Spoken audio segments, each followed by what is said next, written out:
When you buy furniture from Wayfair, you're not just getting furniture, you're setting your home up for a lifetime of memories. Visit wayfair.ca today or download the Wayfair app. Furniture made for all of life's moments. That's Wayfair. Wayfair, every style, every home. Well, we have good news. Welcome back, Tom Mulcair, former leader of the NDP and, of course, now political analyst from his 2-month-long summer vacation. Tom, how are you? I'm fine. Good to be with you, Aaron. Yeah. How long were you off, Tom? For about a month?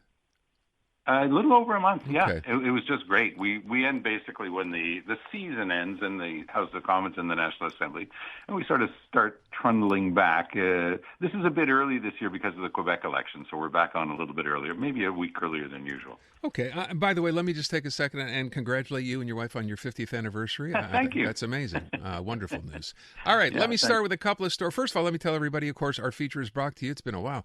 By the folks at Guaranteed Industries, so you can still beat the summer heat by giving them a call. The Canner air conditioning systems they have, best in the business. They're a Canner Premier dealer, 514-342-3400. That's Guaranteed Industries. Tom, we're all sitting here. We're on tariff watch, of course, waiting to see what comes out of Washington. Not heard a whole lot of anything. Have you? No, I've heard a lot of stuff, but nothing that you can hang your hat on. Seems to me that one of the better informed sources right now is the Globe and Mail. They seem to have an inside track. That would have us believing that we're going to still be hit, for example, in the steel industry with a 25% tariff. Now, since day one, Mark Carney has been saying no deal is better than a bad deal. The bribs, the bits and pieces that have been coming out point to a bad deal, I'm sorry to say, because they would even presume to be able to tell us that we are buying the F-35 fighter aircraft from the Americans, and we will be paying. It's a little bit like Donald Trump. Remember when he said that they're going to build a wall between the U.S. and Mexico is going to pay for it? Well, Donald wants to build his golden dome. I call it his golden comb over above Canada to protect the states, so stuff will fall on us and not on them. Oh, but we're going to pay for it. Now, if any of that turns out to be true, there is going to be a day of reckoning for Mark Carney. He's not going to be able to talk his way out of that.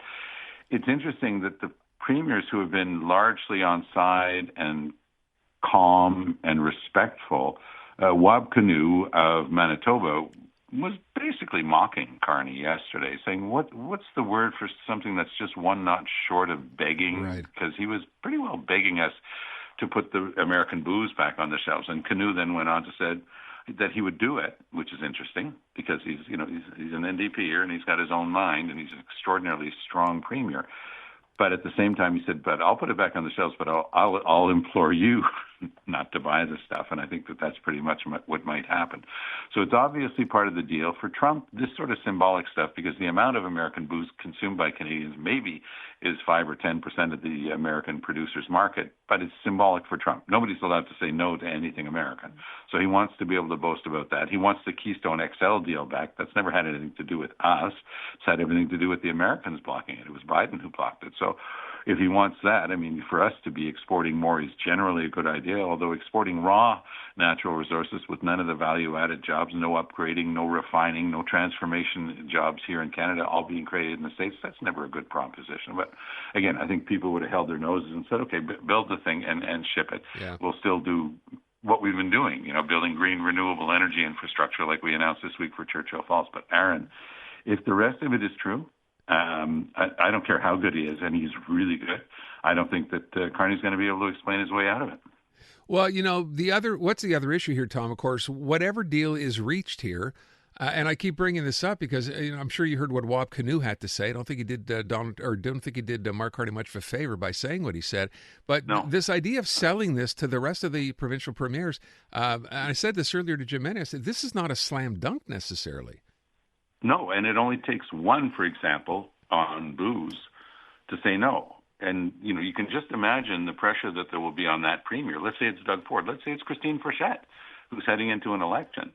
She was pitch perfect this week. When she came out of her meeting on Wednesday night, where they'd been given a 90-minute briefing by Carney himself, she came out and every word was perfectly chosen. She didn't want to upset the apple cart, didn't want to appear to be offside with Carney, but she said, I simply don't have enough information to be able to give you a reaction right now. And then the question came immediately, what about alcohol on the shelves of the SAQ? And she goes, I can't say yes with what I've got so far. I need more information. Then she spoke with Carney yesterday. She seemed a little bit more reassured, but there's a couple of key Quebec industries in there. Aluminum is one of them, although the aluminum industry has been extraordinarily fleet-footed at redeploying itself into other markets, in particular Europe, and they haven't suffered nearly as much as we thought from the very high American tariffs. We've just been selling our aluminum elsewhere, and the Americans don't make enough of it. They import half of their aluminum from other countries, including Canada. And then there's the forestry industry that is suffering heavily, and these are illegal tariffs that the Americans have put down. But if you put it into a new deal, then you're giving it some holy water, and it's all of a sudden it's maybe it's okay, even though it could have easily been challenged under the Canada-U.S.-Mexico trade deal. So there's no easy explanation. Again, we're grasping at straws here, which is part of the problem. They said that they had 3 days after the announcement by Trump on Tuesday. They had 3 days to basically start drafting. I'm a lawyer. I know what it's like to try to draft complicated things. There will be two different versions of what people remember from the conversations and the deals. The Americans will be trying to leverage stuff in because Trump made announcements on agriculture that, if true, would be devastating for Canada. I don't think that they are true. It's most likely exaggeration or misunderstanding by Trump. But we're not out of the woods on this thing yet, and it is a really rotten situation that Canada finds itself in. And Carney, again, Canadians are not in the mood for being compliant with Donald Trump, so he'd better really watch himself as he tries to roll this thing out. Let's sort of focus on what's happening here in Quebec. You mentioned Christine Fourchette. You said it was a good week for her. Yesterday the story was, we're not sure. Simon Jolin Barrette may not be running. Yes. Well, today he confirmed that he will be running. That's tremendous news for her. Is it? Yes, because essentially he represents the economic right wing of the party, and he represents the nationalist wing of the party. He was behind some of the worst legislation the CAQ did. I mean, I find Bill 21 horribly offensive. That's the one that attacks religious minorities. I find that the attacks against the English language with Bill 96 are just terrible. But she is blunting, the fact that a lot of her ministers have chosen not to run. She's blunting the fact that the PQ feels she's exposed on the nationalist front. She's sincere when she holds out her hand to the English-speaking community and says she's changed tone, which she has. The PQ is not sincere on anything it does, including the letter that brilliantly, to talk to English-speaking Quebecers, it published in a Toronto newspaper. So I've been following the bouncing ball with Paul St. Pierre Plamondon constantly, and this guy just says stuff that is not true. I mean, yesterday on air, he said, no, well, Alberta's having a referendum on sovereignty. No, it's not. And he wants to have a referendum on Quebec's sovereignty, but he will never admit that. It's not about the timing while Trump's still there. He will not straight up admit he's going to hold a referendum on Quebec's sovereignty. He calls it a consultation. He calls it, we're going to have a discussion about Quebec's future. He's always trying to soft pedal it, to water it down. This guy wants to break up Canada. Period. Full stop. The day he admits that, then we'll be able to have a conversation. In the meantime, the guy's a snake charmer, and he's a con man when it comes to this stuff. Always trying to convince people not to watch this, but to watch. Oh, we're all about being a good government. We need a good government. Yeah, we always need a good government. You're using the same old trick that the PQ's used for over 50 years. 50 years ago, René Lévesque got in by saying, no, we'll have a referendum, but it's not a referendum on separation. It's a referendum on a mandate to negotiate. It was about separation. And Jacques Parizeau talked about the lobster pot. Once you get con people into voting yes in a referendum, then you shut the lobster pot and they can't get back out. That's what this is about. That's what Quebecers have about 6 weeks to realize before the end of this campaign. What do you make, though, of this? First of all, when we brought up, and I had him on the show, I think it was on Monday afternoon, and asked about this idea of, don't worry, no referendum until Donald Trump is out of office, which is in Jan of 2029. But then I asked him, because it seemed like a logical question to ask, Donald Trump's 80 years old. He'll be 81 in June. He's not exactly in great health necessarily. What happens if Donald Trump was to die in office in a week or a month or 6 months from now? Then what? And he didn't have an answer for that. He actually seemed a little sort of off his game. He's usually pretty good at coming up with answers quickly, but he wasn't. I'll agree with you on that last point. This guy is a snake oil salesman. He just natters on, and I watch him with some of my media colleagues, and he dominates them. He will not shut up. He doesn't let them get their questions in. He never answers a question. You think it was frustrating with Justin Trudeau? Forget about Trudeau. This guy will never get close to answering questions. He just delivers lines on and on. And read that so-called love letter to the English community. It just goes on and on and on. That's the way he talks. So, yeah, I mean, that's one hypothesis. Nobody's, really been able to give an answer to that.